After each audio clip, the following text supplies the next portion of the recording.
Така, сега само да го намеря.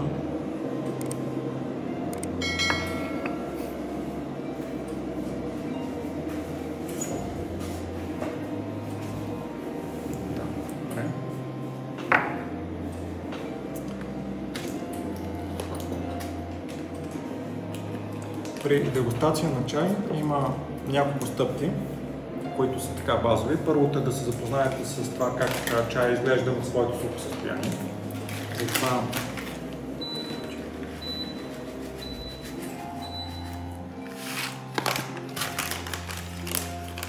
първият зелен чай, който ще опитаме,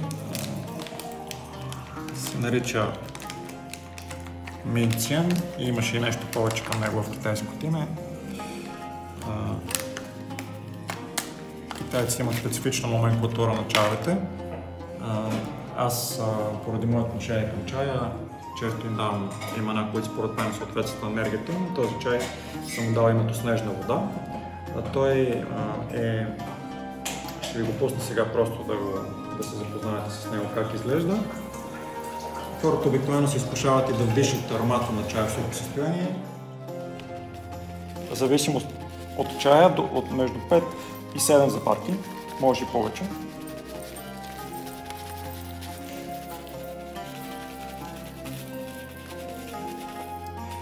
И само да си продължим в тази чашка. Това е една от причините чашките да са манички, за да може, все пак е дегустационно.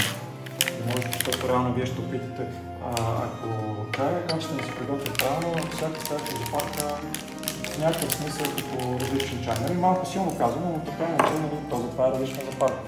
И реално ние, ако имаме да опитаме 5 чая, това са ни 15. Така че изведнъж става много. Така че за ваше добро са малки чашките, не са за наше добро. И другото е, също не е по-малко важно, това е да можете да се насладите на чая именно като еликсир. Ако чашата е голяма, вие психологически го възприемате като нещо, което е в излишък и вие някакси не се настроивате на неговата драгоценност. И другото е, той започва да изтива. Чая е важно да се пие топъл.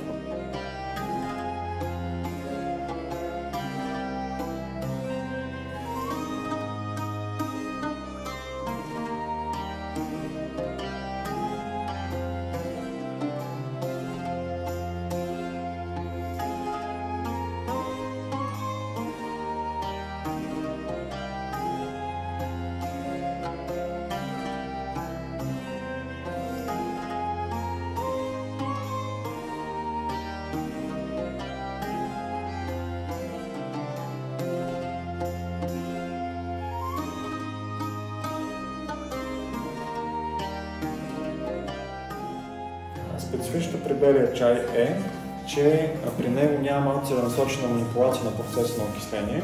Той много се доближава до процеса на изсушаване на билка. Тоест, след като го съберете, го оставяте в естествени условия, най-добре на слънчева светлина, просто да се изсуши.